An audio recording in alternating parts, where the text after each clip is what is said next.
Welcome to the Basic Income Show. I am your host, Scott Santens, and my co hosts here are Josh Worth and Conrad Shaw. For those of you who are new to the show, we talk about the recent developments in basic income news around the world. And let's get going on the latest stuff that's happened in the past 3 weeks since our last show.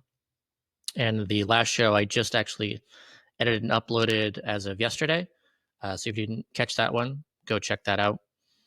And the main topic last week was actually Pope Francis's death and how he was such a big advocate of UBI. Oh, yeah, his life. That was a fun one. I'm going to re-listen to that one myself. Yeah, so I think to start off this show, let's just talk about Pope Leo for a bit, since actually, at the time we filmed the last episode, Pope Francis had just died, and so we didn't even know, who the next pope would be and when that would happen. And it turned out to be an American for the first time ever, and he chose the name Pope Leo. So can we have a little, before you tell us what Leo means, I don't know if you know, Josh, but I have all these, I'm like, you said it before like it was meaningful, like he chose Leo for a very specific reason. And for me, it's like, all I can think of is Titanic, Ninja Turtles. I think that's what he was going for. Is he a lion for human rights? He's a big Leonardo DiCaprio fan. I think that's the main reason. He's probably more of a Gilbert Grape fan, honestly. That was like classic young Leo. Were you guys watching the smoke emanate with bated breath? Because I actually tuned in for when they said the white smoke is visible. I was there and I was ready and watching, and it was exciting. I usually pay very little attention to any sort of Catholic Church activities, but this one, for some reason, it was very exciting for me. I don't know why. And this was a big twist. I was not expecting an American. I was not following it, but I've been getting into Pope stuff a little bit recently. I watched Conclave, great movie. I think that helped a lot. I think that movie really kind of like made it so we cared a little bit more. So good job. So everyone's like, "Oh my God, they did it in one day. That's unprecedented." Like we're all acting like we know how conclaves go. Right. Which we do because we saw the movie. I want to see the two popes one because learning more, it's like, okay, that's the first time, or that's a rare thing for one to just like not die out of the office, but to hand it off and to have a conversation. And Jonathan Price as Pope Francis, I really want to see that. So I got some more Pope viewing to do. Yeah, I wanted the new Pope just to be the guy from the movie. Like, can we get that person? Just go ahead and like pick the person that they had and say, you know what, we already did the official conclave and you saw it as a film, and so we're just going to have this actor now portray the Pope for the rest of the. Yeah, I enjoyed the twist in Conclave. I thought that was smart.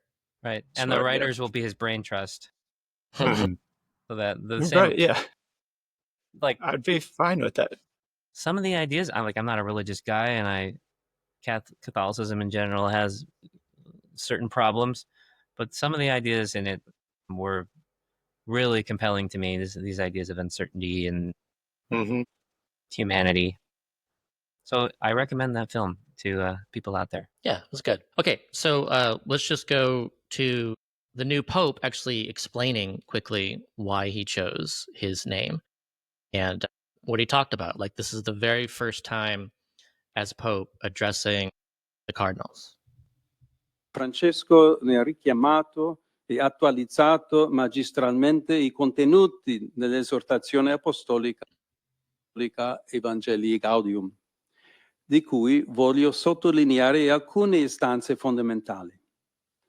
Il ritorno al primato di Cristo nell'annuncio, la conversione missionaria di tutta la comunità cristiana, la crescita nella collegialità e nella sinodalità, l'attenzione al sensus fidei, specialmente nelle sue forme più proprie e inclusive, come la pietà popolare, la cura amorevole degli ultimi, degli scartati, e il dialogo coraggioso e fiducioso con il mondo contemporaneo nelle sue varie componenti e realtà. Proprio sentendomi chiamato a proseguire in questa scia, ho pensato di prendere il nome di Leone XIV. Diverse le ragioni, però principalmente il Papa Leone XIII, infatti, con la storica enciclica Rerum Novarum, affrontò la questione sociale nel contesto della prima grande rivoluzione industriale.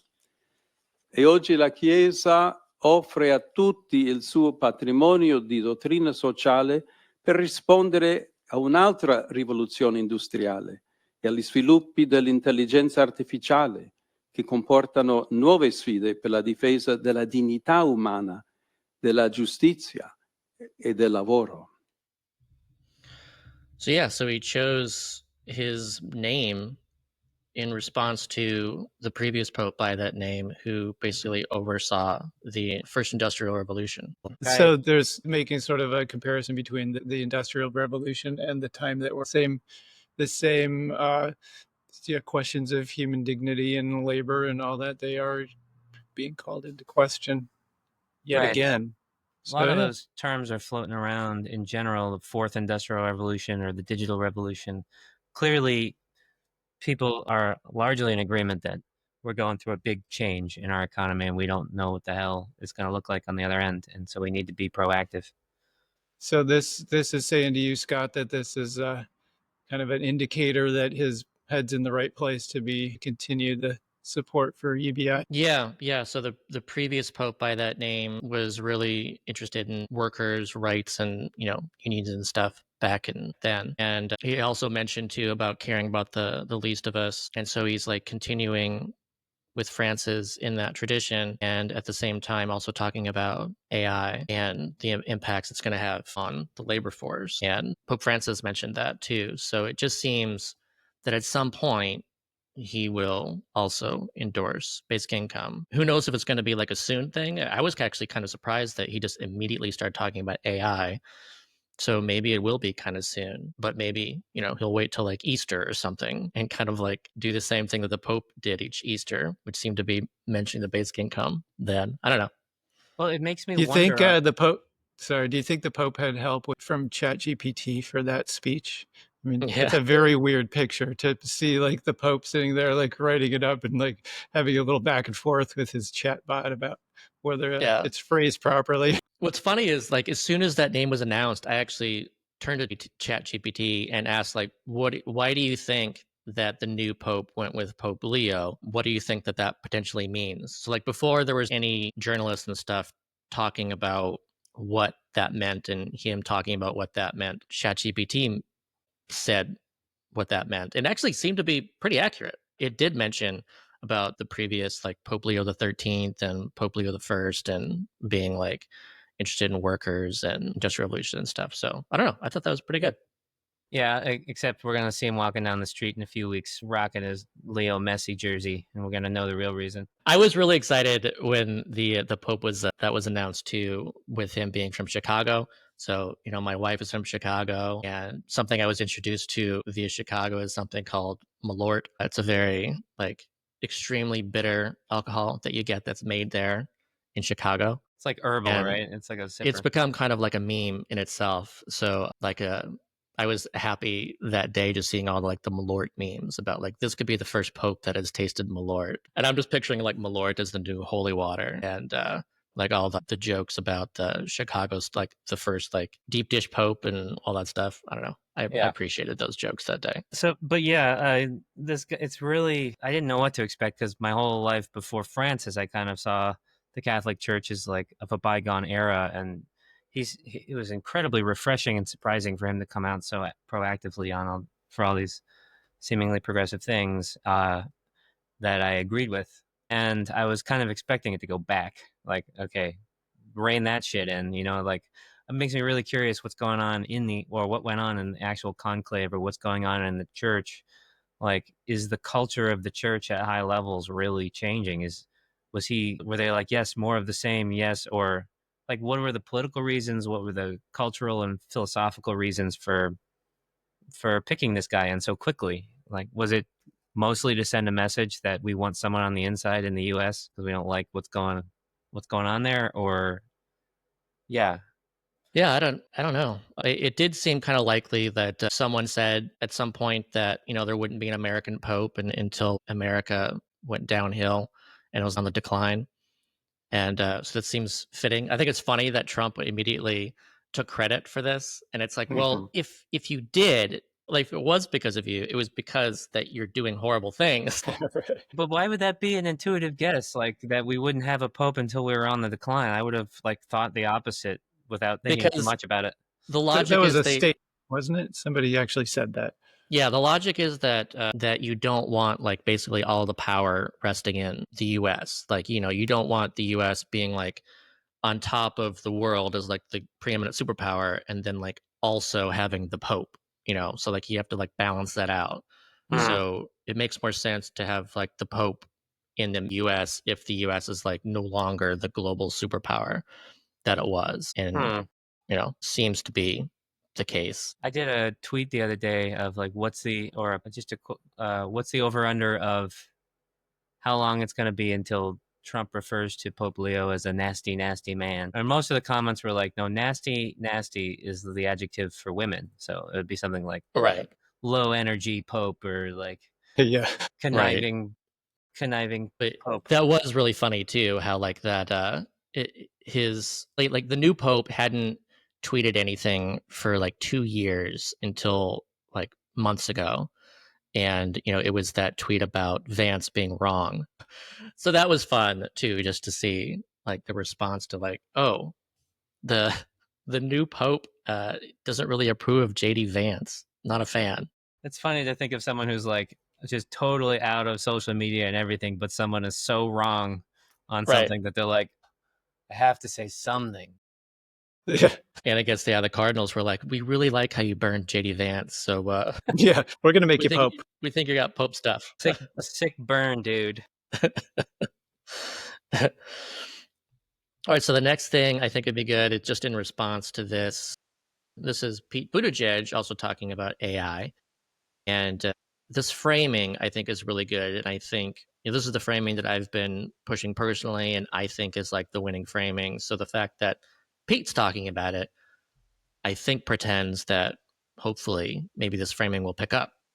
Yeah, here's Pete Buttigieg talking about AI dividend. I think there's a way to deal in American citizens on kind of like a dividend off of the value that's being created from AI and from I don't want to take it down a whole rabbit hole, but if you imagine UBI kind of thing, how's that? like a universal basic income kind of thing. It could be. There's different ways to structure it, but I think it's giving everybody a share in the overall value that's being created by technologies, which again rest on technologies that the taxpayer paid for in the first place back in the 60s. So why shouldn't we all get a share? Yeah, we're investing it. Instead of it all going to this tiny handful of super, super wealthy people who are consolidating their own power, but like mega billionaires consolidating their power, right?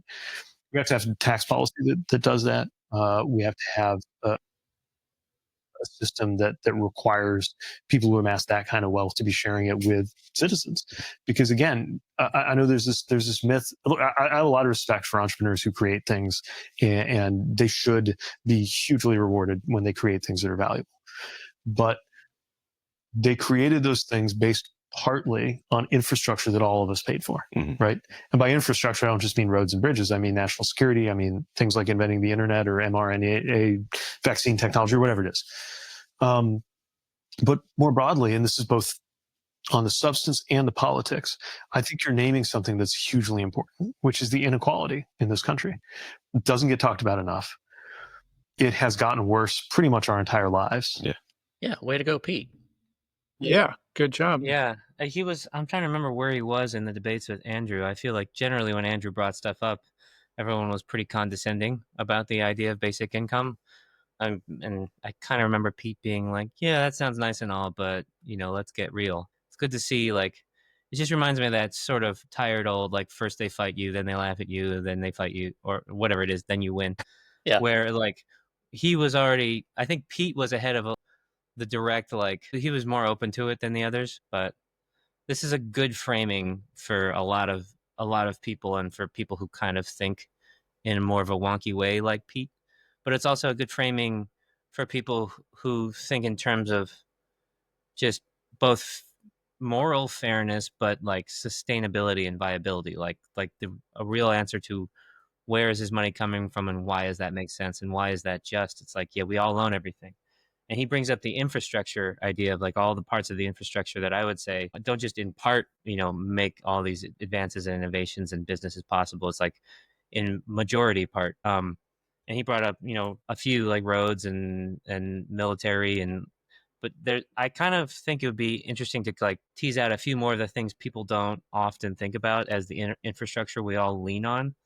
Like the internet obviously was funded, the research was funded by all of us. That makes a lot of this possible. But like laws themselves, private property, like as an idea, like is it exists because we've created it. We've developed a national identity. We've developed language.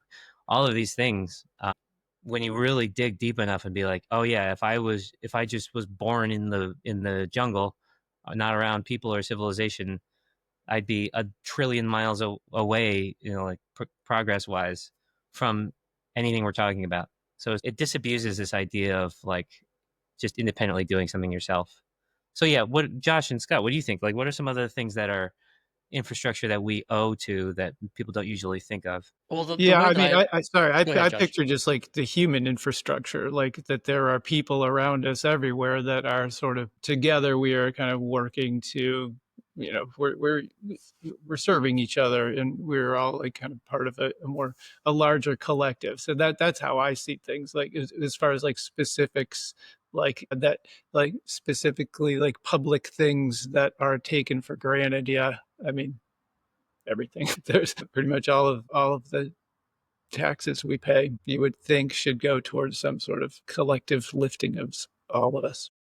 Like there's nothing that is naturally occurring almost at all in Right. our society. Like it's all manufactured, and we owe the possibility of doing anything to all of that building that we've done as a human species. Yeah, there's an essay that I really like by Gar Alperovitz, a technological inheritance argument for basic income. I'm sure we talked about it before, but just for people who aren't familiar with it, it's looking back and saying, all right, we're all building on the shoulders of the previous generations. Everything that we're accomplishing now is only possible because of the generation before us, and the generation before that, generation before that. So, it was mentioned there by Pete that, public funding went into this stuff. And that's true. A lot of public funding did go into all of these things, but also the knowledge of those people that are now dead. Like Josh mentioned, like we're all interdependent, and that is a generational thing. So, it does not make sense for, let's say, one person who is the majority shareholder of one company that uses, 300 years worth of generations development of technology to create, this imagine a robot or machine that can do everything and do every job. And, that one company becomes like, this mega trillion company. It takes over everything. And this one person is a mega trillionaire and everyone else loses out. And does that make sense that we're disinherited from all of this stuff and there's one person who inherits the generations of technology and knowledge? And that's, I mean, I think the 300-year time frame is like an easier one to point to, is like that's how long it took to like for our country to develop into what it is. But I personally like I don't think it lands as well, but I go back to 10,000 years or however long since like language and just general society whatsoever. All of this stuff has been painstakingly developed and over many agriculture. Like you can't start a business if you don't have easy access to food. Otherwise, you're just going to be a hunter gatherer or a farmer. You can't be a startup company entrepreneur until we're like 200 years beyond the Industrial Revolution, right? Like all Yeah. of that has to happen. And we all, like all of our ancestors invested in that, and none of us can take credit for it. So it's all an inheritance, like 99%. But besides like just the fact that it's kind of like a good framing for that argument, that like it's a good way, it's very illustrative of how we kind of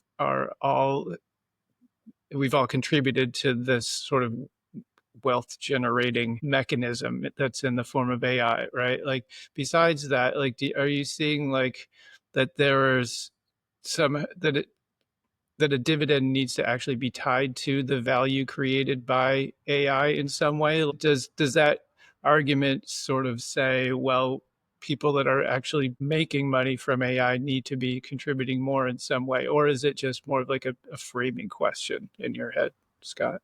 I don't know. I think it's both of those things, and I would like people to, like, let's say, get their foot in the door as one of them, and then start thinking about the other one. Maybe like in regards to like the bigger picture, I think is people looking at this and going, oh well, any kind of basic income is deserved and should be considered compensation for AI and our training of it and our investing in it and everything, and that's great. But then also there is that limiting factor of people thinking, okay, well, that means, it should only be like a robot tax. And then like, the amount needs to be small because let's say AI as a sector is only worth, 10 billion or something. And then they calculate out that, oh, well, on average, each person should be only getting $100 a month right now or whatever. And so still with that, I'm like, okay, well, if Right, that's how that's you enough. feel, then okay, like start with that. And then hopefully people start widening their thinking and going, like, even thinking more like Conrad of like, well, what about land? What about the fact that there used to all be this Thomas Paine's argument that we are all common owners of the land and we were disinherited by it by those who decided to create private property and lock all of us out of it via laws. And we would have, now we're worse off because we don't have access to the land. Hopefully, if you can get your foot in the door with some kind of small UBI based on some small argument, based on some specific funding mechanism, then maybe that can grow. There's the part that there's maybe a counter argument to that idea is that like right now we've kind of all got access to, we all have the ability at this point to exploit AI. It's fairly open source. There's nobody's really gatekeeping it at this point. I mean, a little bit here and there, but like for the most part, it is kind of a free for all right now. The people making nobody's quite sure even how to make money off of it because it's so like widespread and so openly available. And I'm sure, yeah, eventually like it'll go the way of the internet, which was also free to everybody. And it like at some point the wealth generated by the tools will eventually like coagulate in the hands of smaller and smaller groups of people. But like right now, I don't see a lot of people getting super rich off of AI by exploiting it, except for like maybe you could say open AI or like Facebook a little bit, but they're also spending a ton of money on it. There's also the harms to consider too. And so you can say that there's no one getting rich off yet, although there's definitely people, already Yeah, right. getting lots of money off of this and, they're starting up their own businesses or whatever. But also there's definitely people who have been negatively impacted by this. Like there's artists who are no longer able to find clients for their work because their clients just use an image generator, and like those issues are already with us. So I think there's the same kind of like, there's something there as far as like, should you get basic income because you get a share? And I agree that's true. And that's like what Pete's saying. But also there's something there as far as like, if you are being harmed, then there needs to be compensation for that harm. And Yeah, those harms are already here. So that should be considered too. I think I still find, I mean, I'm grateful for the effect that the AI reality is having on like the ability to make this argument. But to me, thinking more holistically, AI is just a much like more present and severe version of like resource scarcity versus resource abundance, and this argument that we all deserve some, we all owe some based on interconnectivity. Like it's just making it happen so much faster. It's harder to ignore. But like what it really implies to me, the whole dividend framing is the best framing in general, just because it implies a mental shift that really says we are all interconnected. This is a bit, the society thing is like a team effort, and as much individuality as you want to express in your life, complete rugged individualism is a delusion. We are all sort of building this thing together, and the mental shift that needs to happen on a personal level is like breaking out of this, these are the makers and the takers, these are the people contributing and leeching, is that no, every single one of us, whoever you are part of this. You do matter. As much as the world makes us not feel like we matter, we all matter, and we all deserve enough power and access to make the best of our our opportunities, and we all owe based on what we benefit from our mutual inheritance, from our teamwork. And that shift is something that I spent plenty of time trying to like intellectually argue that and try to get people to make that shift so that we can do the change. And that's just such a big mindset change to get done on scale in a noisy environment that that's why I've turned my hope towards like create the reality so that people can learn the mindset shift. Like the people on Commingle, the people getting basic income, the people who in our bootstraps pilot, the people who've been like living through these sorts of experiments. You, Scott, with your basic income, basically when you experience a different way of being, then it becomes intuitive rather than trying to envision something and then make it real. You just sort of begin to understand the thing you're already experiencing, and it can spread that way. Yeah, I would Yeah. hate to see though that like this argument kind of turns into some like penalty against those who are trying to exploit AI at this point, like using it to reduce labor, for instance. Like if you've replaced your workforce with robots, do you suddenly have to now like pays a tax that's now going towards a dividend, right? Like to single out the people that are basically just doing what needs to be done in a way, like just kind of following the path of innovation and development would then be stifled by the fact that they are being singled out as people that need to pay more towards the dividend, right? Like I think that keeping the idea as a like collective dividend makes sense. Right. Keeping it in terms of like, this is what you owe based on an obligation to your fellow man, not this is a punishment. Anytime it goes into the realm of like, this is a penalty, I think it's a very unhealthy way to be building policy and worldview. Yeah, I mean, I have mixed feelings with like the idea of a robot tax, and I know some people really love the idea of a robot tax, but like what Josh is saying, there's an impact where, let's say you're running a car manufacturing company and you've got 500 workers and there's a new robot that's possible, and so you invest in those robots and now you don't need 500 people anymore, you can lower it to 400 or something. So robot taxers will say, well, okay, that robot, let's say one robot is equivalent to 10 people, it's calculated out, and then so now they're no longer paying those wages, and then so let's somehow like tax that robot in a way that kind of approximates what that worker would pay in payroll taxes and income taxes and these things. And that gets really complicated. Like it's doable, and you can kind of think about that, but also that disincentivizes automation a little bit. So maybe there wouldn't be as much automation as what could be. And then from my perspective, I mean, I don't want, if a job can be automated, I think great. I just want to make sure that the people aren't somehow hurt by the loss of income from that. I want them to be like more able to do stuff, not like. Yeah, I would reframe it. It's like instead of a penalty like that's tied to having a robot or replacing a job, it should be more like a windfall tax. It's like you as a company or a person are like benefiting disproportionately with this windfall income because you're disproportionately using like our technological inheritance. So like if you win the lottery, you pay taxes on your lottery stuff, right? It's like you are reaping extra outsized benefits because of our social inheritance. Whereas if you're driving a garbage truck as an employee, you are not collecting on your social inheritance. So that tax on that is a way to make sure everyone's collecting on that technological like if your inheritance. corporate tax is going towards a UBI and everybody's corporate tax is going towards a UBI, an increase in profits that you see from laying off a bunch of workers and replacing them with a robot should then be reflected in that amount that you're being taxed on. And so it's kind of like coming out in the wash in a way, right? And I see like if we frame everything around how much do we have in resources and how much do we want to make sure everyone has, rather than like these are all compensations for ills, rather than these are proactive, like what I'm saying, that's not what they should be. What they should be is like this is a proactive pre-distribution of enough resources to everyone based on the fact that we are resource abundant society.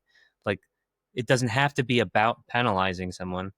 It has to be about just making sure everyone has enough resources, and where do we take those resources from? Well, where they exist. Like all of that technological resource is being held by a very few people, but it actually belongs to everybody. Yeah, there's another part to this too that leads into the next thing I want to talk about. So Pete, and with like the AI dividend stuff, it's like, okay, so we should receive a UBI because of AI, because we deserve it, and because of all the investments and what we put into it.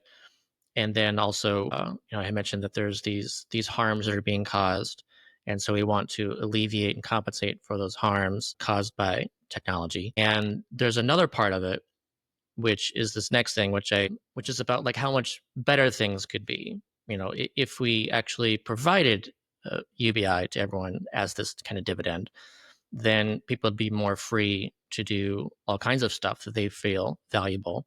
And we'd all be happier with people doing stuff that they enjoy and love. And so this actually took off on Blue Sky recently.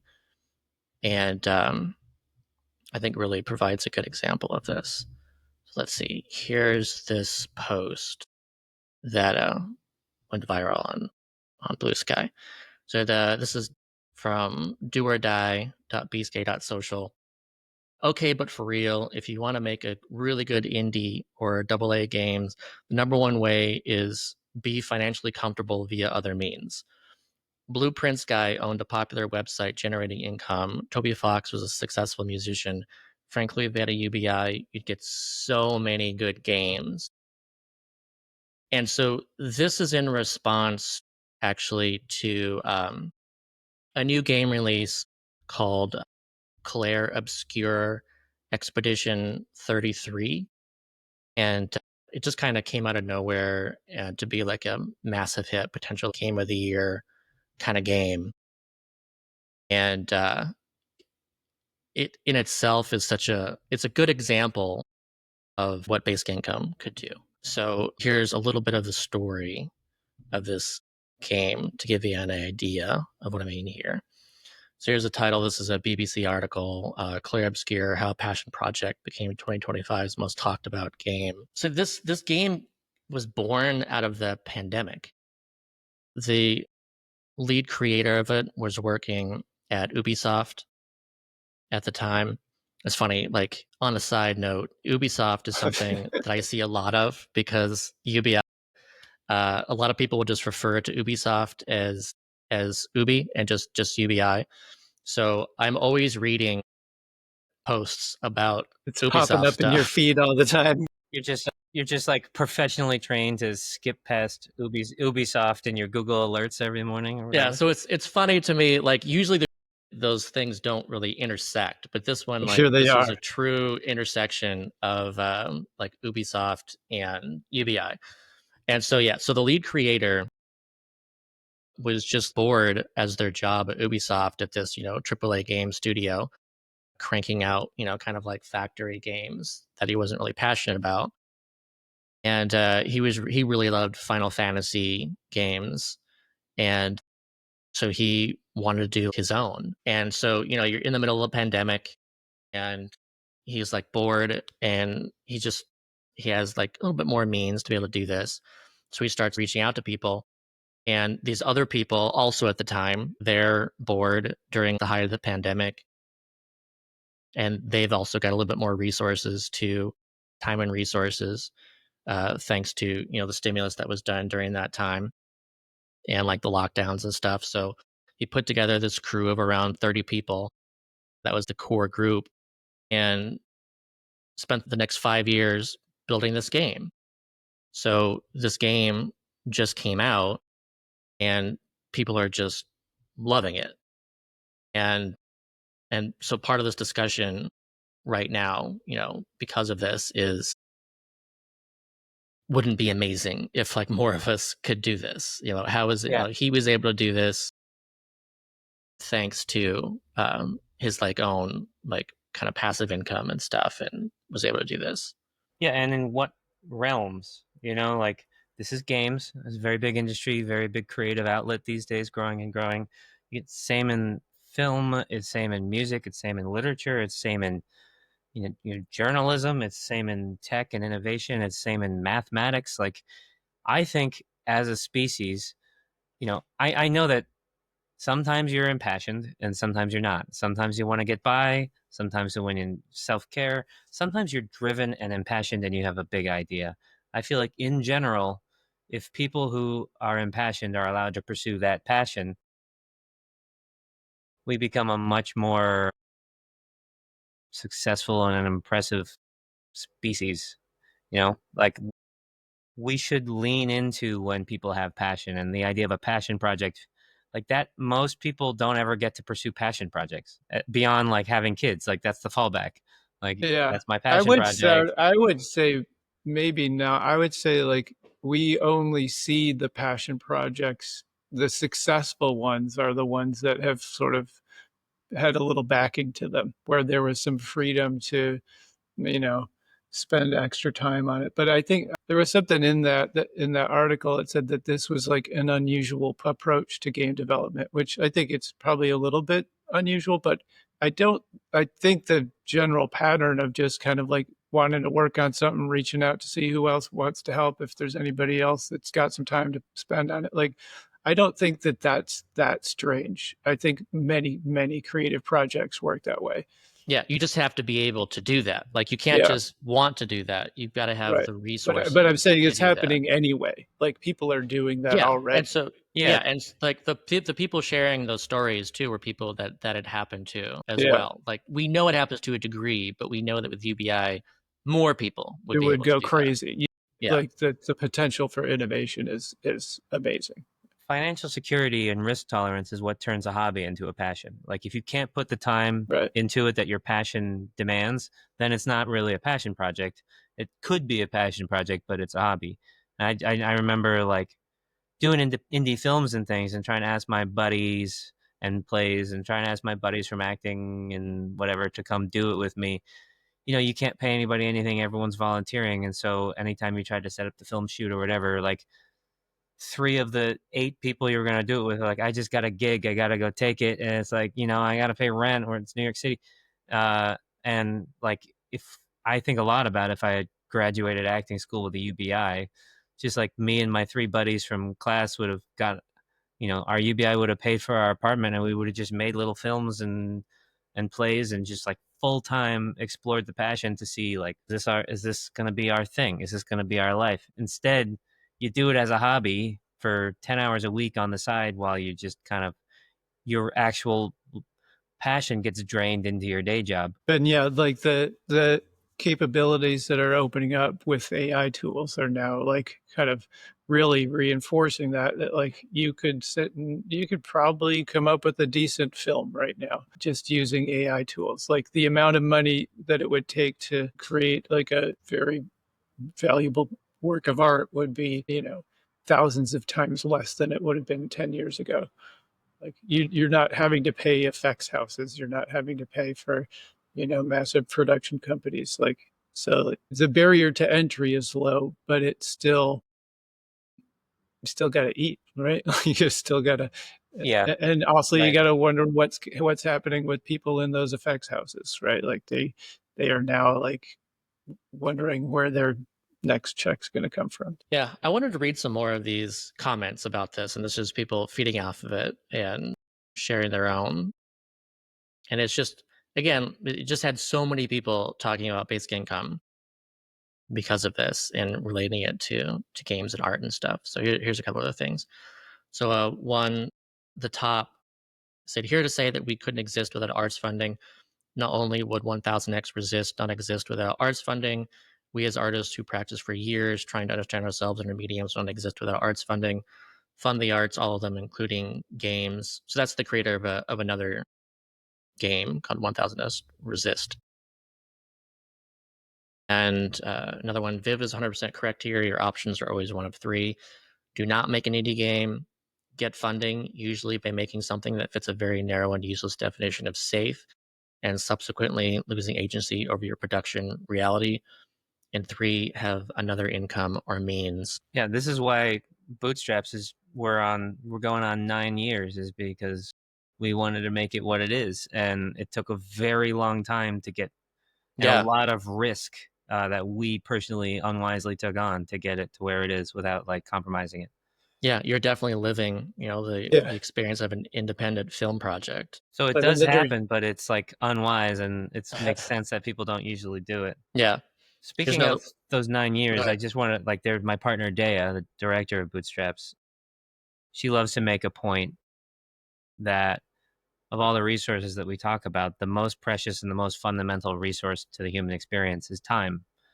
And that's what financial security buys, is time and bandwidth, and that's what passions and arts and things require, is your time and attention. Yeah, I mean, like basically every single time let's say an artist is looking for, $50,000 grant or something to work on stuff.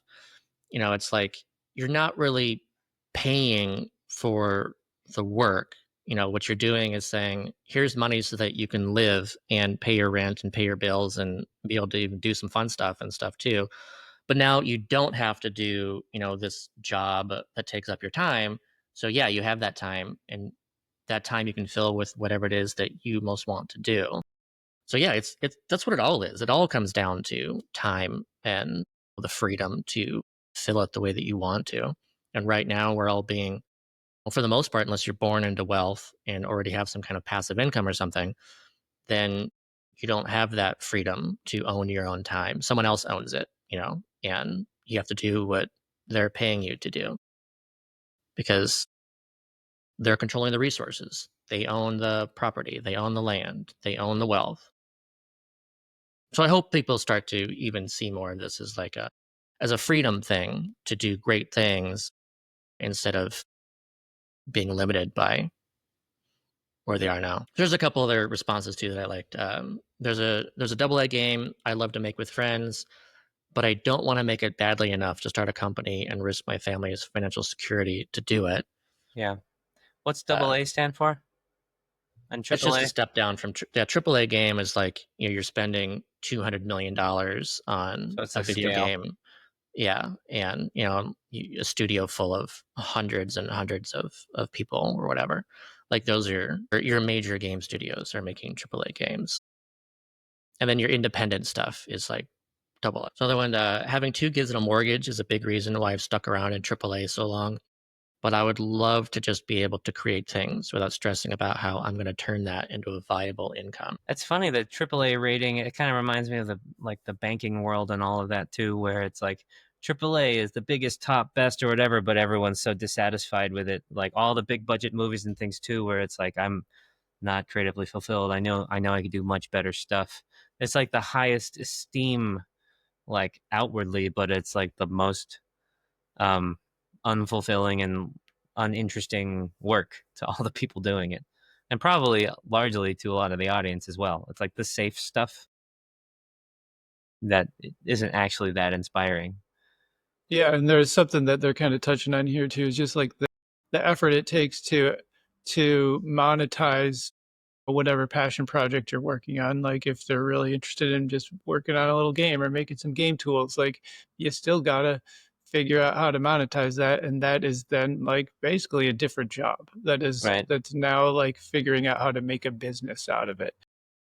Which I run into that all the time. I run a design business, and like the running the business part of it is a job that takes away from the designing business. So and everybody deals with that, but it's a UBI would sort of take the burden off of that effort quite a bit. I think also what I was saying before about AAA and AA made me think of why sequels always are worse.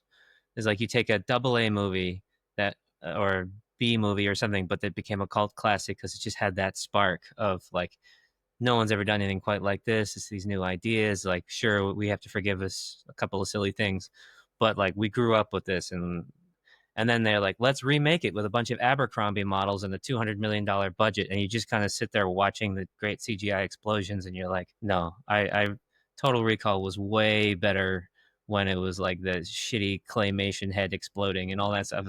Get ready for a surprise! It's like why would you redo that with a big budget? It just kind of kills it. Yeah, I mean, there's so much. It's about decisions about out of safety and odds for profit, and yeah, you're just all, okay, existing IP is safer because it has its own audience. So we got to do existing IP. It's just so much riskier to do something brand new and original. And it can be inspired by stuff. Clair Obscur seems to be like that kind of thing where it's a totally original story, but it's based on inspired by some things, but like it's original IP. And that's great to see. And I'm sure there's going to be some sequel to it too now because it was big enough and popular and it will have something, you know, if it's based or inspired by Final Fantasy has all kinds of sequels that have been great games. So maybe Clair Obscur could be the next thing like that. But yeah, it's just great to see something original really land because we're in this time where it's just these studios and the big money is just making the safest bets that it can. Well, I think it's interesting to think of these big studios and industries as like macrocosms of like regular human beings. If there's this scarcity thing where we need survival, we need profit, whatever, then all of a sudden the creativity goes way down. The thing eventually eats itself.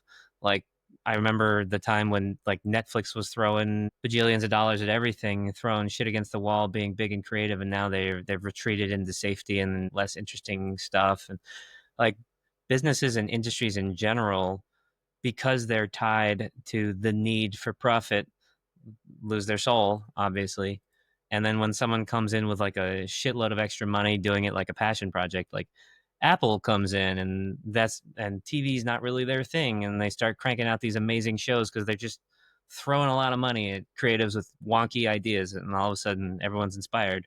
And then eventually it'll become their thing, and they'll be like, well, we have to keep making more and more profit, and then they'll start to suck. Yeah, it's always the people that are not following the current order of directions or something that create the next thing that becomes a new order of direction. So like with Clair Obscur, apparently, at the time back in 2020, the studios were saying, look, no one's interested in turn-based RPG kind of combat stuff, like traditional RPG stuff, and we're not going to fund any of that stuff. So independently, Clair Obscur was able to do its thing, and now it's huge and potentially game of the year. And suddenly, I'm sure these other studios are looking at this going, oh, this is what people want. So they're the ones saying what people didn't want, and someone else does what they're not supposed to do. And that is what becomes a new, like, normal or standard or whatever. Yeah. And that's There's kind of like- always that's how filmmaking is a lot. And it's a lot of artworks that way. Like it's, yeah. But I don't really see like UBI changing that dynamic too much, except for the fact that it's now like the sort of the petri dish, the larger culture is now like able to produce more stuff that is like more. I mean, it's called a culture. Like it's actually, you're seeing like smaller and smaller parts of the culture being able to contribute, right? As opposed to like having well-funded groups. Like it takes money more out of the equation.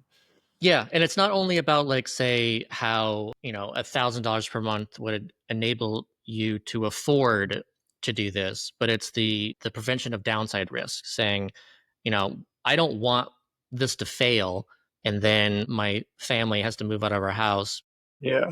And potentially go on the street or whatever. There's that omnipresent fear, and that was one of the people in the comments that they even said that they said the only thing they're only sticking with AAA studios right now instead of doing their own thing because they're afraid of the financial insecurity stuff.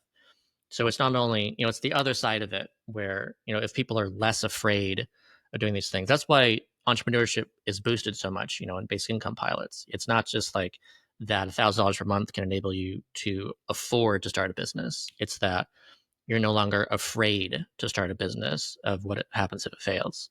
And it's funny, like it's where capitalistic innovating and incentivizing affects maybe at some scale, or I'm forming this idea, but like at some point it clearly becomes a strangling effect on innovation and excellence and brilliance, and creativity. I want to talk about Justin Goldberg's comment in the chat because I'm confused by it. Okay. Seems like he's a Bitcoin fan, but he recently said, so you're admitting that UBI requires absolute Orwellian surveillance to be able to run the business side of things for you. I just don't know what that means. I can't connect those Yeah. thoughts. We will accept further elaboration if you Yeah.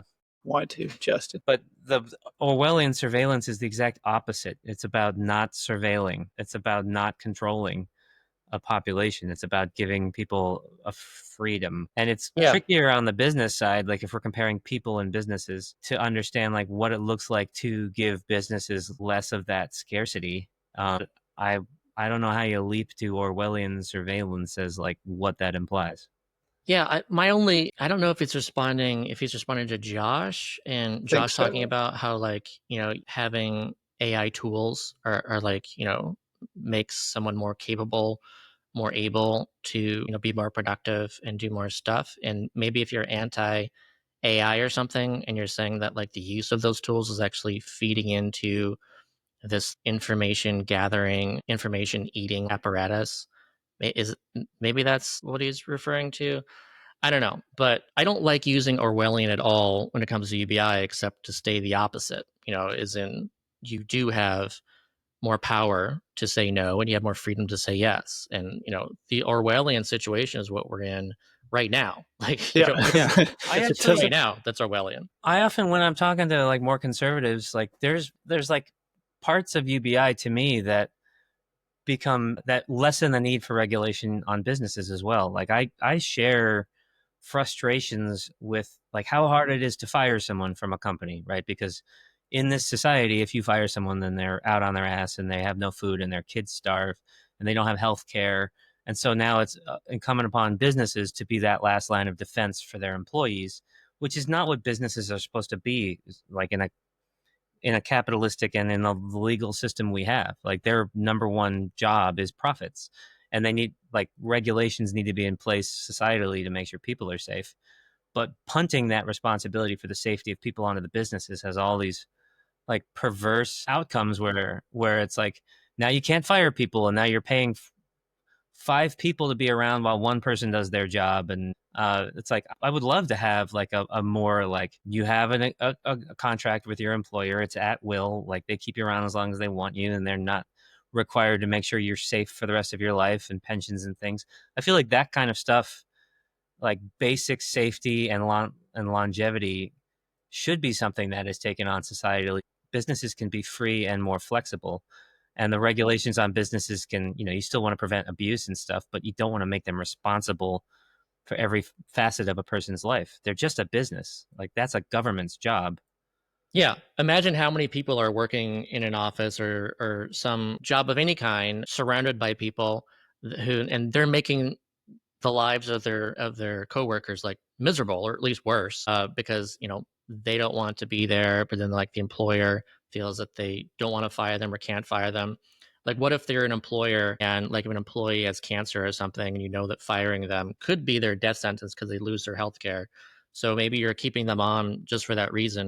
And it's like, well, I mean, we That's should have dystopian. Yeah. universal health care so that never happens. Right. Like no one should be in a situation where they're keeping a job that they hate, or they're keeping a worker that they think is terrible at their job or something, or making the lives of their other coworkers miserable. Like none of that makes sense. Like we should make sure that everyone has health care and survival income so that that situation doesn't happen. That's the other thing too, is like you brought up something with they don't want to be there. I was endlessly frustrated with like all these managers they go through these stacks of hundreds of applications, and they hire all these doofuses who don't actually want to be there. And why is it so hard for me to get a job? And like bitter stuff coming out of college.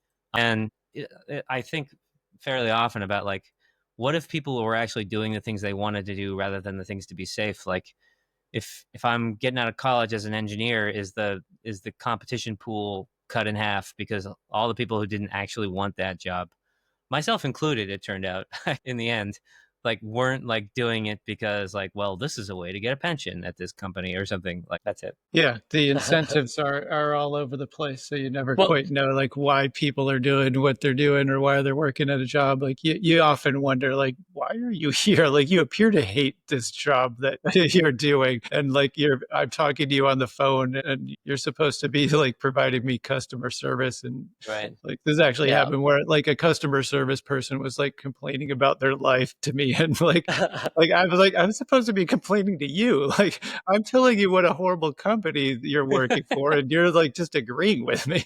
Yeah, that Like, happens a yeah, lot. I don't want to be here. That happens. Yeah.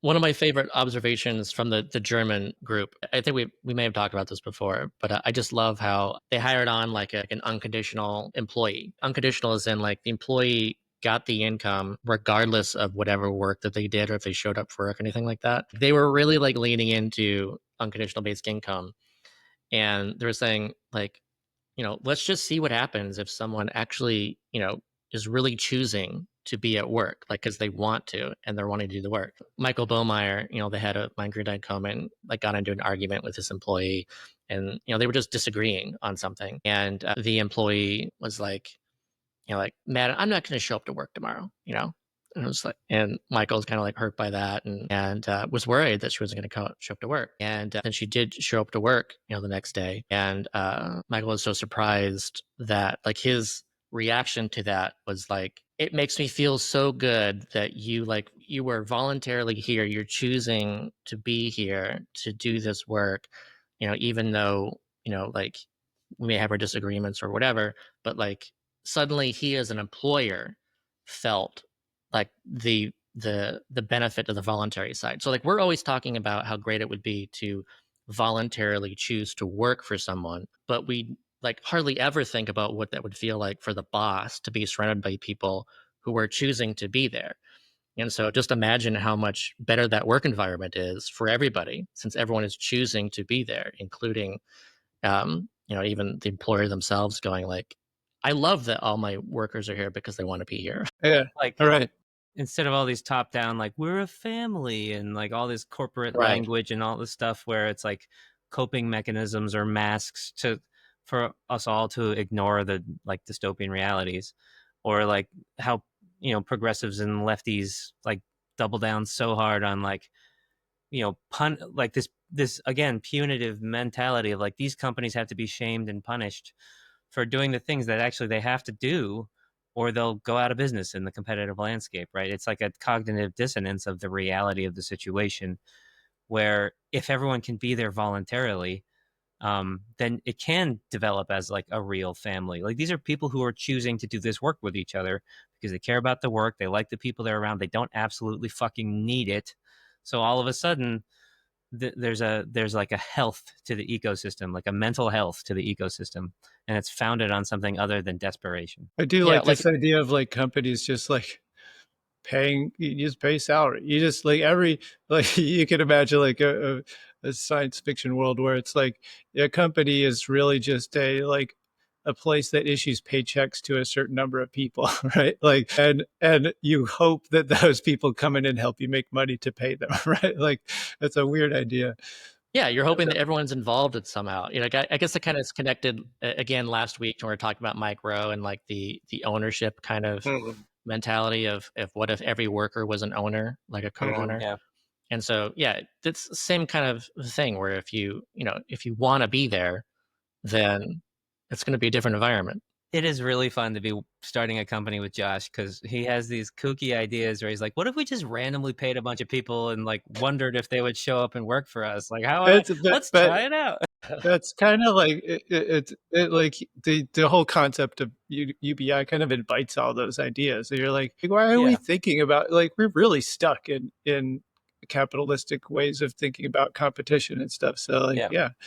To me, I mean, one of the things that has stuck for me is like an interesting idea to pursue. Like we have to start writing out the bylaws and things for Commingle of like how we're going to do the money flow, compensation. We want it to be super transparent and above board and everything. So one of the ideas that Josh brought up just like in a moment where I'm like, actually, that's really interesting, is everyone gets the same hourly wage. And it's like, especially if it's an at-will company, like you are a human being and a human hour is worth this. We can keep you for as many hours as you want to give if we need you, and we don't have to if we don't need you, and whatever, vice versa. You can come if you want, and then try to keep it like a low staff for our company, but also make it competitive and have from the top to the bottom, everyone gets the same hourly salary. Yeah, it kind of did spring out of like, if you think about like you've got a company that can now like make so much money Like, or just imagine you've got a company that can make so much money doing something with very little overhead or paying very few people. Like, you now have enough money to just hire people to do nothing, right? Like, you now could be this just benevolent corporation that just pays salaries for, and people do whatever the heck they want, right? Like Yeah. I mean, I think about, like, I live in like a building where there's like people that like park your cars and stuff, like, and like I always just like park my own car, but there's like a doorman there to hold your door. Like, they are clearly doing very little. Like, there's like three people at the door when there could be like one person at a security desk, and it's kind of there. Like, I don't know why it's there. Like, it's there is like some holdover from like past days of like uh needing your servants around and stuff. But Yeah. so I was like, I would happily just let those people go do something else. Like, I don't care. You could keep charging me like the same dumb amount for like HOA dues. Just go let them do something else. Like, there's something to, like, a salary doesn't have to, it's just decoupling salary from work, decoupling livelihood from work, then opens up like a lot of different possibilities. I love that idea as like sort of a Star Trek future sort of premise where a human hour is worth the same thing. If you're the janitor or the CEO or whatever, if you're giving us an hour of your life, this is what you're worth. And it like really implies this abundance, which really implies, like, for our case, like if we're sort of uh jury rigging this into a present day company, we have to find ways to divorce commingles business from profit motive and like limit it to public benefit motive, like, and also be really efficient so that we can do this, right? But in some Star Trek future where it's like, if you're going to give of your time to someone else, then you get the same thing everyone else gets, and that is on top of like already having enough power and access to do what you want. Yeah, that gets into like a lot of the like time banking ideas. That there was a good Freakonomics episode with Andrew Yang on it where he's talking about time banking and like, let's try this out. And that got me thinking a lot. Like, and then I started figuring, like, can you come up with like some standard price tag for a human hour, right? Like, could you say not a minimum wage, but like if you divide up the cost it takes to live your entire life and then divide that by the number of hours you'll probably live, you get a price. Like, can you say that that is the amount it costs to live that 1 hour? I think you kind of could, and I did start working on it, and like there's it does like then open up like a lot of other possibilities for how you can structure payments to people. I don't know. Instead of thinking of like per hour, it makes me think again of like going back to the dividend kind of scenario and stockholders and seeing ourselves as stockholders. So imagine again, like kind of the Star Trek scenario where there is 100% capacity. Like whatever that 100% capacity is of utilization of resources and technology and materials, people, knowledge, everything. And each person, let's say there's 300 million people or whatever, then each one of those has 1/300 millionth of like that total capacity. So you can imagine it as being like a share. And so when whatever that total capacity is, you as a human being have your share of that total capacity, and you can do with that whatever you want. And then it also like helps look at it from an abundance perspective of, you know, we're all better off if we increase capacity. Like, we can increase capacity by, working harder, working smarter, coming up with better technology, figuring out ways of using resources so that we do more with less. Like, all of that opens up from we all get a share of total capacity. Right. And I Yeah. don't know, it kind of makes me like, I kind of wonder if that's how like Star Trek works, Well, like under the Right. hood. How does it? They didn't that's- actually expand on this very well. That's sort of like, to me, that's the societal UBI level. Whereas if you're a company within that paradigm, then you're which we aren't. You're like the hourly thing is like a way to break up like extra on top of stuff where everyone also gets the dividend. But it becomes this way to like acknowledge that your time is this scarce resource that you could put towards whatever the fuck you wanted to. Yeah, it's So kind of saying the same as what Scott was expanding on, but it's more like time is the capital that's there. It's not the potential for value creation or other monetary creation, right? Like, it has to stop at the fact that you're gonna die, right? Like Right. the limitation is only the your mortality, right? But and then like in this, I mean, it's a very simplistic idea for one aspect of a Star Trek economy, but then you also want like someone who wants to lead a giant organization and invent a new, like you want ways to access large amounts of capital beyond like survival and hourly, you know, like whatever. It's just an intriguing idea. Like I started off on this track to be like, to let everyone know what it's like working with Josh, where he every now and then he hits me with a thing. It's like, what if we just kind of did it like this? And sometimes I have a meltdown because it's like upending the entire design of commingled that I feel very strongly right. about. Now we have to start over. Yeah. He's like, what if we actually didn't do this but did that? I'm like, oh my God, I've spent $10,000 on this spreadsheet or hours on this spreadsheet. But it's a good thought experiment always. All right, so to go to the next thing from this, this connects well again, I think. So here we are, we're talking about, you know, just like all the things that you would choose to do and be better able to do if you had a basic income that is, on the one hand, enabling you with the resources to do more stuff that you want to do, but also freeing up your time to do those things. So that brings me to the idea of a baby bonus and the Trump administration wanting to incentivize more children. So here's just a little clip about this to just make sure everyone knows, in case you missed it, that this is what they are talking about as a way of, you know, incentivizing more kids. I wonder what you possibly do that maybe would enable parents to have more kids. And the New York Times reports the Trump administration is considering proposals to encourage more American women to get married and have babies. The incentives would potentially include giving $5,000 in cash to American mothers after delivery and funding programs to educate women on their menstrual cycles. The administration officials because that's the problem. Pro-natalist on several occasions. I want more babies in the United States of America, and I want beautiful young men and women who are eager to welcome them into the world and eager to raise them. The birth rate is very low in almost every country. And something, unless that changes, civilization will disappear. America had the lowest birth rate, I believe, ever. That was last year. I'll be known as the fertilization president, and that's okay. That's not bad. And New York Times reporter Caroline Kitchener joins me now to talk more about this. Caroline, thanks for coming on. I know you did a deep dive on this topic. So what else can you tell us about these potential incentives and the overall goal here? Well, we don't know what the Trump administration is going to do yet, but I had started hearing from sources that they were taking these meetings and they were having these conversations and they were saying to advocates who care very deeply about the declining birth rate, here, come to us, bring us your proposals. And so that's what they did. And they've really been hearing them out. Bring us your ideas. So I think it's anybody's guess what they're going to do. But I think it's fair to expect them to do something.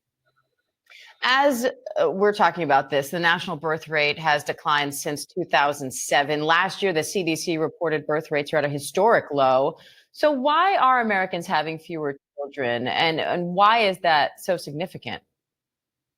I think there are a lot of reasons for it, and different parts of this movement highlight different reasons in line with their goals. So from social conservatives, from Christian conservatives, you'll hear talk about, the crisis of the traditional family and how media and politics is giving women kind of a different idea of what they should value, that they should value work over family.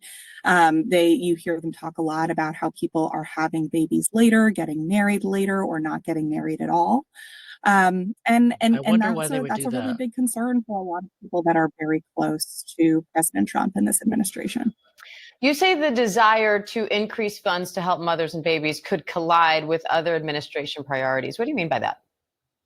Well, we've seen big cuts in a lot of these agencies that are very relevant to some of these goals. For example, in the Department of Health and Human Services, we saw massive cuts to the Division of Reproductive Health. Now, that's something that's the IVF division was within that that part of the department. And yet you've heard Donald Trump say, you know, I am the fertilization president, I am the father of IVF, and making really big promises in that area. But yet you see these cuts. So I think, you know, we have to see how, you know, these priorities align with DOGE and potential cuts that what we have seen and that we could see going forward. All right. New York Times reporter Caroline Kitchener.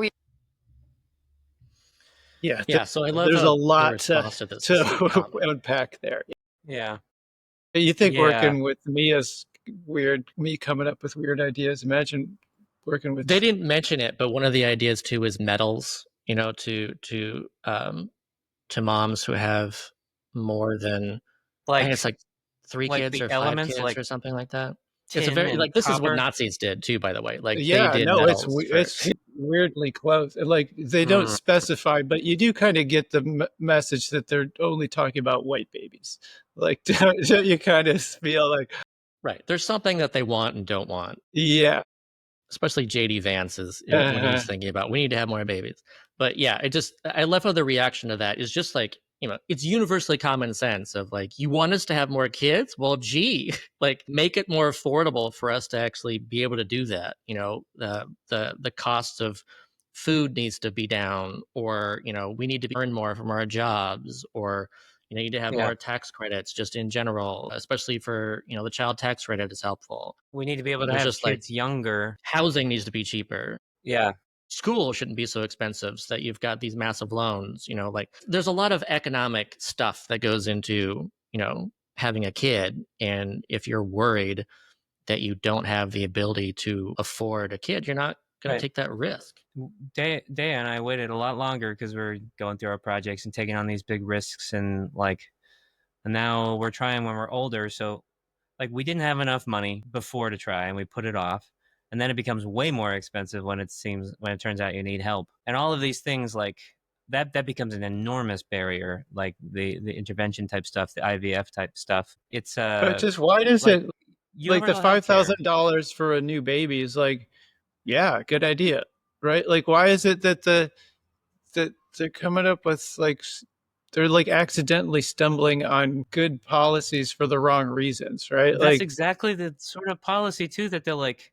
That's when you say it's like talking about white babies. They've been saying this about like welfare queens and stuff. Just right, having we can't give away yeah. welfare because then people are just going to have more They're babies, just and gonna now it's have like babies. It's like, wait, we want right. people to have babies, but yeah, there's one thing I learned that was disappointing that like I don't know if it's totally confirmed, but it kind of tracks when you listen to the lyrics. Is Ace of Base is actually, they were actually like Nazis, and like I saw the sign is supposed to be about the swastika and stuff, and but all that she wants is another baby. That other song that we all rocked out to, and whatever we were in, like I guess I was probably in middle school, is about like, you know, a gypsy inferior person in their view, like just trying to get another baby so she can collect more welfare. And like this is a common narrative. It's like, oh, now I have to hate this Right. band. I had no idea how terrible of a song that was. It's like really has a great beat, you know? So like it's so funny to hear them talking about like now we need to incentivize babies by giving people money. It's like just direct cognitive dissonance about the opposite of what they've said for so long. And the only thing that can justify why it makes sense in their view is that like, well, we're talking about two different types of people. Some people we want to do this and some people we don't. Yeah. Yeah. So just also want to make sure that everybody knows that we do know what works, and it's actually, you know, the Alaska dividend. This is an article from 2020 on Fox. Americans have fewer kids than they say they want. Alaska has a solution. So people, I suggest looking that up and reading it. But basically, you know, they did a study, and it shows that even though if you look at Alaska's fertility rate, you know, it's been going down since 1982, and so you would think that means that you know, maybe the Alaska dividend has reduced fertility rates or something. But then you compare it to the rest of the country. You know, you compare it to like a similar state or a collection of like you know, like a control Alaska state, you know, made up of other states, and they find that the fertility rate has been going down less than, you know, a control group. would. So therefore, it's actually enabling parents to have more kids. And it's not that, they're not having more kids because if you have a kid, then that kid, gets the Alaska dividend every year. So it's not like they're not doing it for the money. It's that these are parents who wanted to have kids and otherwise wouldn't have been able to afford it. But because a kid actually gets the dividend, then they feel that they can have kids, and then they do have kids because of it. So we do know that a small UBI actually does have this impact, that it enables parents who want to be parents to become parents. And so, if they're serious, if like the Trump administration and JD Vance and all them, if they're serious about increasing birth rates, then this should definitely be what they're talking about, but they're not. But I also want to be really careful here not to like create a direct link, like a proportional, like more money equals more babies, period. Because there's another thing that pops up in data all the time, is that like when you take communities that one are very low income and struggling, and also certain cultures, but you also sometimes get a lot of babies. Like this brings us back to Catholicism, right? Or like, like the baby boom that's always been going on in Africa. And it's like what you find in a lot of studies is that birth rates go down in some places where they're arguably like unsustainably high, when people like there's an element in there, and I don't actually know what all the factors are, but maybe it's people trying to build a community that's more resilient, having more people. I imagine that a basic income and financial security is less about more babies and more about the right amount of babies. Like if you have financial security, and choosing it. They find a lot of people, like once they get financially secure, like these sorts of cultures, like the baby rate goes down. It's like more about the like being able to choose how many babies you're going to have based on things other than like survivalist mechanisms and needs. More about like what's a healthy amount of babies for us to have. Like what do we want? Like how many do we want to raise? How many does our society need to perpetuate itself? Yeah, I'll throw it up here in the edited version, but the fertility rate goes by like a U curve. And so at the far left of the curve, then at the top of this U is the lowest income. So this is also why less developed countries have just much higher fertility rates. It's your kids aren't surviving. You have to have like 7 kids in order to have like 3 kids grow to adulthood. Like I'm sensing an Elon joke coming on the other side of it. They're actually working, so like you're like having little workers to help out. But so as the income goes up, then you have fewer and fewer kids. So like the middle class is kind of like having the lowest number of kids. This is also why in like more advanced countries, the fertility rates are down. And then the curve goes back up again when you have more money, because then you're actually able to afford to have more kids. That's why Elon Musk has like 50 of them or something, we only know like 14 of them or 15 of them or something. Yeah. But that becomes a privilege rather than a survival necessity.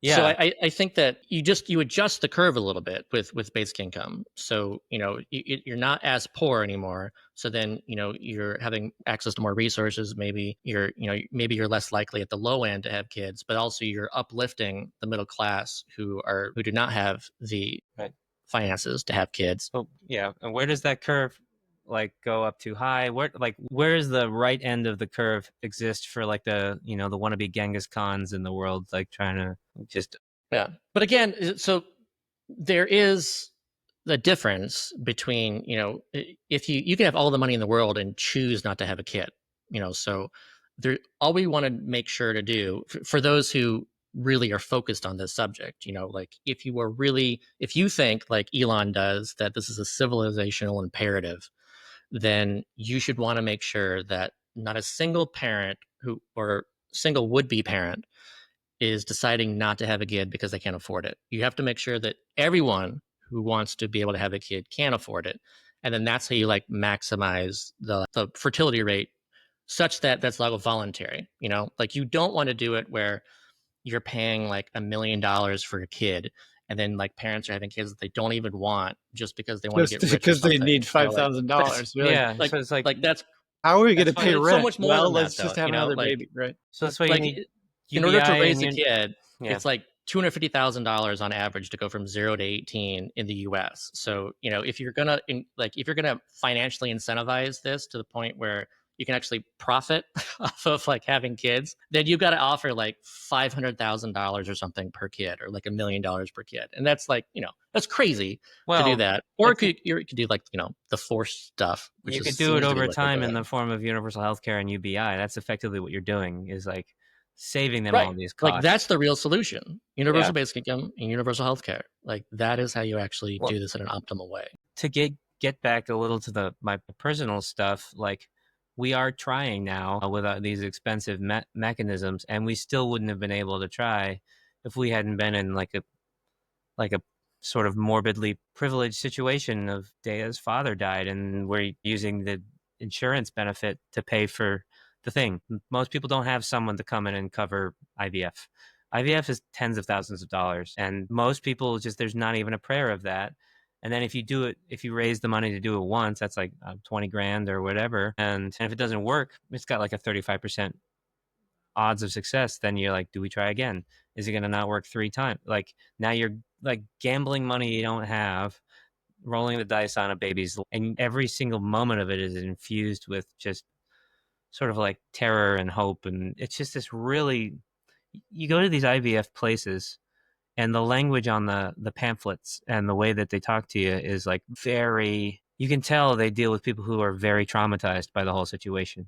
Like, and then you have to like, every time you have to wait a week to find out the next level of news. It's like, it's just, you're like sick to your stomach. And then you're like, is this hurting the potential kid? There's so much to it where if we could just unload the burden of the financial to try the thing, and then the knowledge of like, am I going to be a parent who can take care of this kid? Like, will I have a baseline of support? It changes the whole game. And $5,000 once, maybe helps, but it's just like so myopic. There's just something very like what you're talking about is like it's a very sort of personal experience that you're having, and so like the idea that the economics of it are like now being played with by somebody, it's like that's just like, oh, it'd be great to have more American babies. Like, just there's something very disgusting about like the kind of presumption there that like, what we can do is we'll just start fucking around with people's fertility, right? Yeah, or the In way of any going way, about it, like the it's horrible. gender-related stuff is being like, oh, hey, let's make sure that more women are at home and having babies. So, like, let's actually make it so women aren't allowed to have jobs anymore. What a solution that would be. Like, no, that's dystopian. That's horrible. That's anti-human rights. That's like, it's fascist. That's like all these things that no one should be interested in.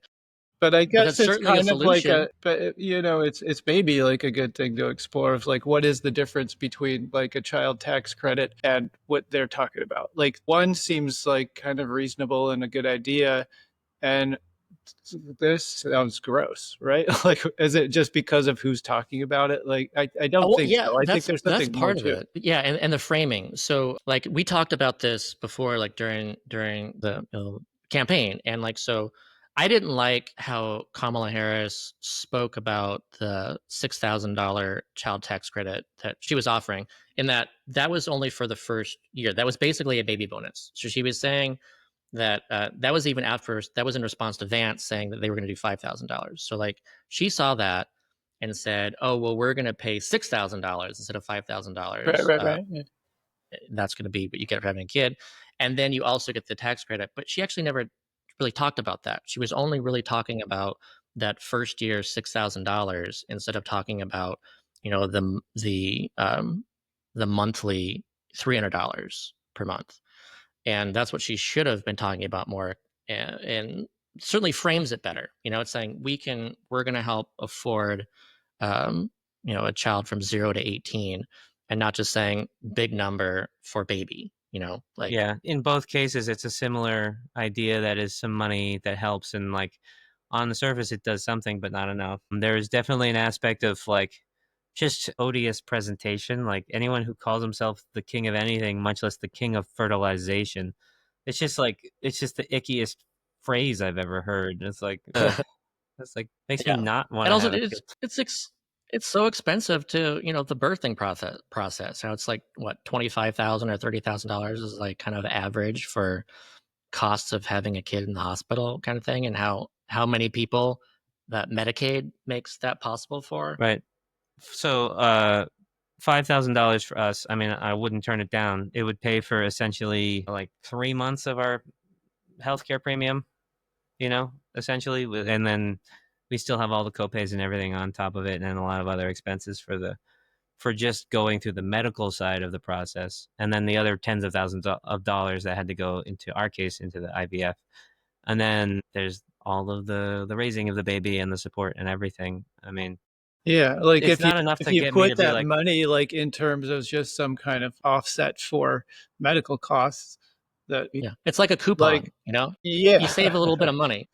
Yeah, I guess in a like, way it's but if it's consistent. like tied into like kind of like let's make healthcare more affordable, and here's a very specific way to do it, like Yeah. then yeah, that sounds okay. But then when you're saying here's your prize for having a baby, that's just, I don't know. I guess Even if it's the same thing, like there's something there that's wrong. I guess in a way it's consistent with what they've always been saying. Like Sure, they yeah. just change their mind on whether it's a good or a bad thing. They're like, you give people money to have babies, they'll have more babies. And before they were like, which is bad because we don't want all these stupid babies we got to pay for. And now they're like, oh shit, we need more babies. Let's do the thing where we give people money and they have more babies. And we're all just numbers to them and whatever. Yeah. I wanted to move on to the next thing. We got 15 minutes left, still got some things to cover. And so just so everybody knows first, but we're going to talk about something that Amnesty International said recently. And so Amnesty International, its Wikipedia page, is focused on human rights, headquarters in the U.S. Organization has more than 10 million members and supporters around the world. The mission of the organization is to campaign for a world in which every person enjoys all of the human rights enshrined in the Universal Declaration of Human Rights and other international human rights instruments. So this is a human rights focused organization. And here's what they said recently. This is from a news conference they gave on May 5th. And you can watch this whole clip if you want to, but just this part here at the 29-minute mark, I think is especially pertinent for our interests.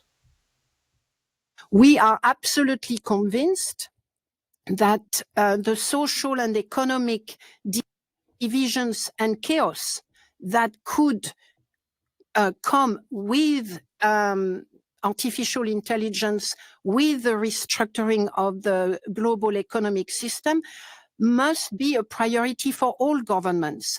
In our opinions, an essential decision measure that must be taken in order to balance out the fields is in the form of a universal income. We do not believe that the economic situation as we are, as it is being drawn out, can be tackled simply through economic or trade measures. There must be social policy in place, including in the form of universal income. Okay, so some additional context too. This news conference was about warning against the rise of authoritarianism around the world. And so I love that this got mentioned as part of that by a very large, a very influential organization focused on human rights. And for those who support UBI, there's a lot of people out there who do. One of the reasons that they believe it's so important is even that they think that it is a human right, and it even matches the UN Declaration of Human Rights. So it's like Article it's great to see Amnesty 25, International right? do that. Article 25. Yeah, I think so. If people want to Google it, like there's like a direct mention of having an income for everybody in it. But yeah, we got the Pope and Amnesty International speaking up, and the for UN. UBIs. I mean, that's the Declaration Yeah. of Human Rights is a UN thing, so they've got. Yeah, and there's debate whether where universal basic income. I mean, I would say that it that it does match that. But then if you're looking at, what does it actually call for? What does the declaration call for? Is it calling for a basic income? Like not necessarily, but a UBI fits. So there's debate there. It's heavily but implied. Clearly, Amnesty has set their position down. Yeah, I mean, you don't get much bigger in terms of moral high ground than Amnesty International and the Pope, and I don't think. What about we had really, you got Martin Luther King, so you got Michelle Obama. Like when Michelle they go Obama. low, we go high. Right. No, I like Michelle. She seems great. Okay, so the next thing, and this is this is an endorsement that already existed, but it's great to see more of. So Robert Reich said recently in his Substack post dated May 6th, this was titled Keep Demonstrating Against Trump, but also for a Better Future. I do want to read this whole thing. It's not too long, but for those who have watched the show, previous episodes, we covered something that went viral on Tumblr that was basically the exact opposite of this. And we talked about why they were 100% wrong and how the opposite is correct. So it's great to see this actually be widely shared and from someone influential taking what I think is the proper take on this and calling for UBI too. So here's what it says. Friends, demonstrations against Trump are getting larger and louder. Fabulous. This is absolutely essential. But at some point, we'll need to demonstrate not just against Trump, but also for the America we want. Trump's regressive populism, cruel, tyrannical, bigoted, authoritarian, must be met by a bold, progressive populism that strengthens democracy and shares the wealth. We can't simply return to the path we were on before Trump. Even then, big money was taking over our democracy and siphoning off most of the economy's gains. Two of America's most respected political scientists, professors Martin Gillens of Princeton and Benjamin Page of Northwestern University, analyzed 1,799 policy issues decided between 1981 and 2002.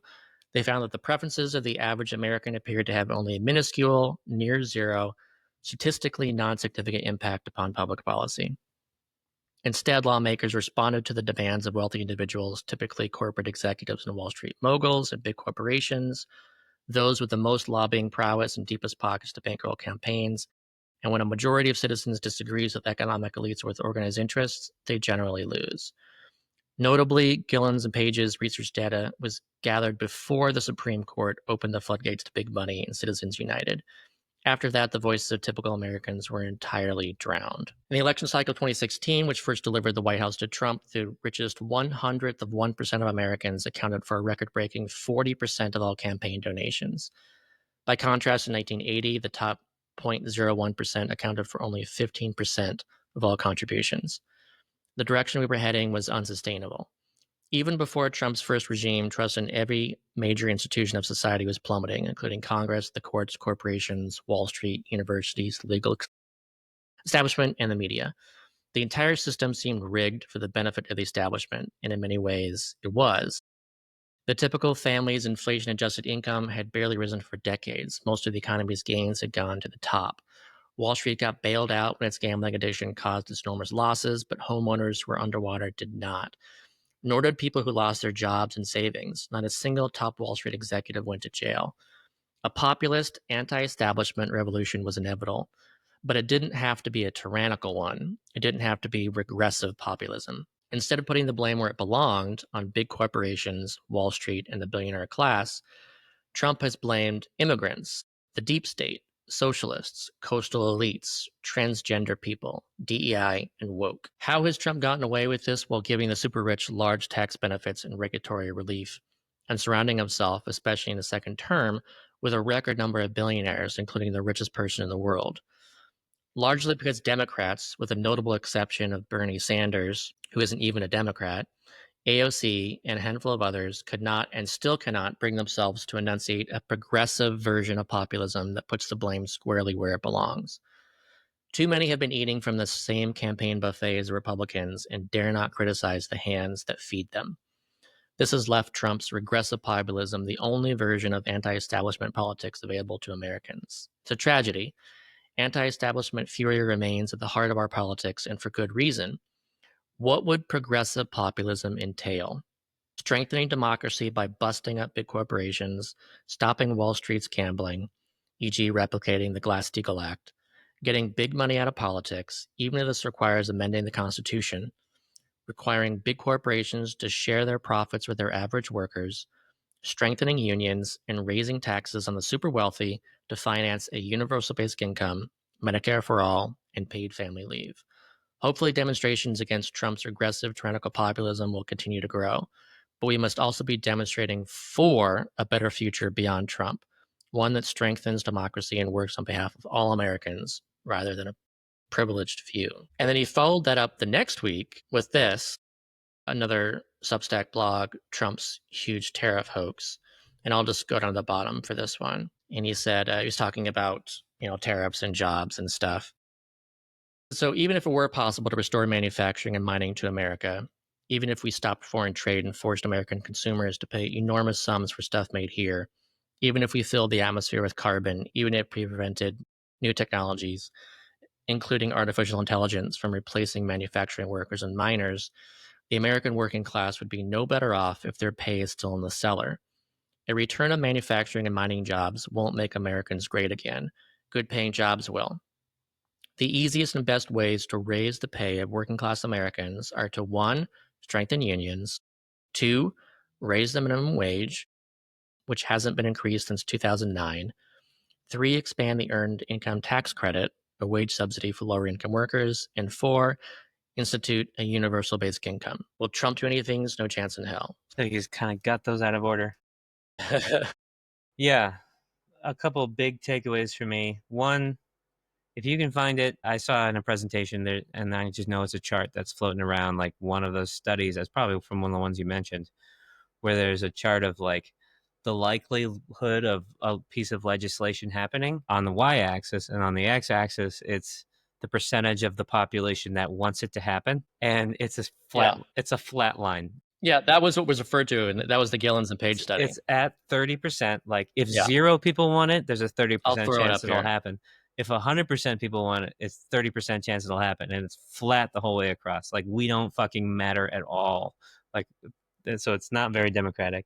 Big takeaway 2 of 3 is I will never understand. People are still to this day like adamant against this, but the whole Bernie would have won thing to me has been like, obviously Bernie would have won. Like people are looking for populism and it just happened to be that the only populism that was ever on offer was demagoguery, was like false populism, or he calls it regressive populism. And this whole like they'll turn around and blame like, oh, all the Bernie voters that got disaffected didn't vote for Hillary, or she would have won, or whatever. It's like, are you implying that if Bernie had become the nominee, that all of the Hillary voters wouldn't have voted for him, or would they have voted blue no matter who, like they were telling everyone to do? And Bernie, other than Bernie, Yang was the one who brought over the most conservatives, but Bernie brought over more conservatives than any other Democrat. Like a lot, I remember it in 2016. I remember it maybe a little less in 2020. But of all of the people on the Democratic side, he was the one that most conservatives, Republicans, whatever, were okay with. They found him to be an honest guy. They found him to be speaking to them and caring about them. It just seems so goddamn obvious that like he wouldn't have just won. It would have been a blowout. Like this whole idea that we're trying to like barely win by 1% or 2% and like pretending it was like big either way. It reminds me of when I was a wrestler, and if I lost a match by 1 point and the ref had made a bad call and I was complaining about it, my coach would be like, "Shut up! You should have beat that guy by 10. Like this shouldn't be an issue. You know, you shouldn't be trying to just squeak out ahead against like the worst opponent that we've ever seen." And then the last one, I mean, this kind of ties directly into like the whole Democratic Party is behaving just like the Netflixes and the things these days, where it's this big establishment that more and more has to hold on to its source of revenue and income, and plays it safe more and more and more and more, and doubles down on the like, we're not even gonna like talk about what we're for. We're going to talk about how the other people are bad, and gaslight the whole country into saying, no, you're crazy. The stock market's great. Things are going great. It's just like all these industries that are playing it safe as they slowly erode and decay and die. You know, and somehow they never learn the lesson. One final thing to end things up. This is a press release that just went out yesterday. This is from Mayors for Guaranteed Income. The title of the press release: 20 guaranteed income studies show increased employment, better financial stability, and other key benefits. Key quote here: not a single pilot has shown decreased employment among recipients of guaranteed income, and the vast majority of pilots have shown increased rates of full-time employment.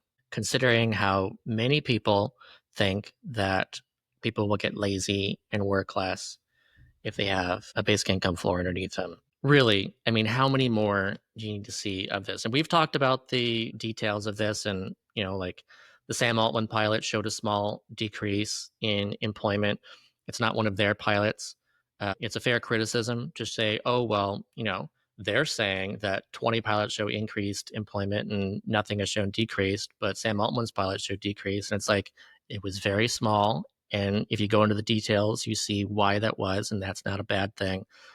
But this is the kind of thing that should just put it to rest. I know it won't, but it raises a couple of questions for me if I'm trying to play the devil's advocate and understand. Like, when I see 200 cities have run guaranteed income pilots, 72 are affiliated with Mayors for Guaranteed Income, and here are the results from 20. I need like another thing that's like, these are the only 20 that have completed, or these are the only 20 we have. Like, if I'm looking through the eyes of a skeptic, I'm like, oh, so did the other 52 pilots show that work decreased?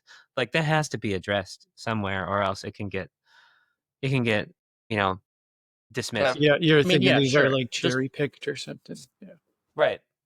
Yeah, I can see that argument being made, sure, that these are like cherry picked from all of them. But the reality is that not all of these studies not all of these programs are studies, for one, and not all of these programs are done yet. There's some that launched in 2020, and those are finished, and there's some that launched after that are finished.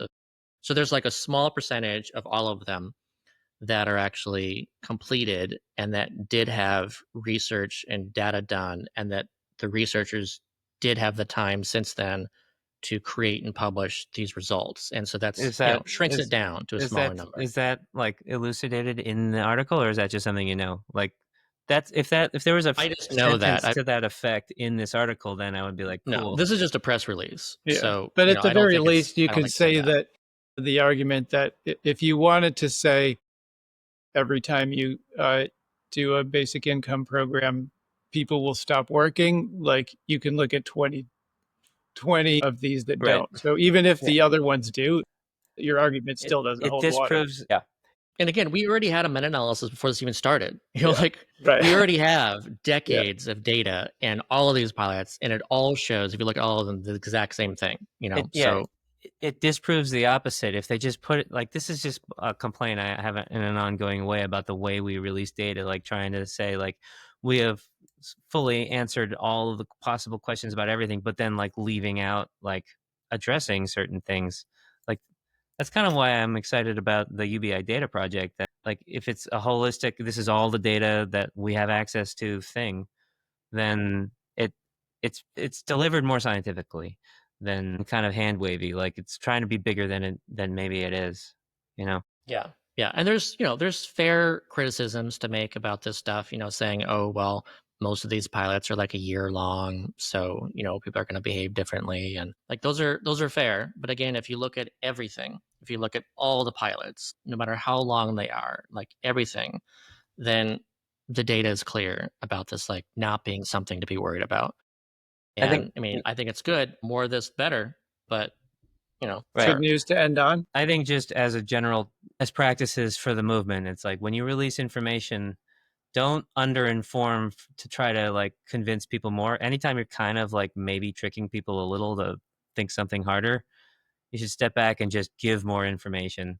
So like it'll still support your point, even if it's only 95% of what you wanted, but you'll be credible. You won't get discounted. And I want to see more people release their data as if they're scientists, not activists, Or also to kind of keep in mind like the bigger picture too, like, and not just looking at it from the scientific perspective. So there is that important, like we were annoyed when the Sam Altman pilot came out because of like certain things that were left out of what they were talking about. And so, you can look at that from a scientific perspective of being like, they're just talking about data. But from another perspective, from a bigger picture perspective, you got to say, well, if we're truly being honest here, then you've got to like bring in these other things that you didn't include and talk about to get like a better, wider understanding. All right. Well, so I think we've done it. I think we've covered everything for today. Action-packed episode. Nice job, guys. And thanks to Justin in the comments for both challenging us with your thoughts and also listening. He said good points to think about. So it's like felt like a back and forth. Yes. Sounds good. All right. Thanks, everybody. Be sure to subscribe, give us a like, leave a reply, and we will see you next time.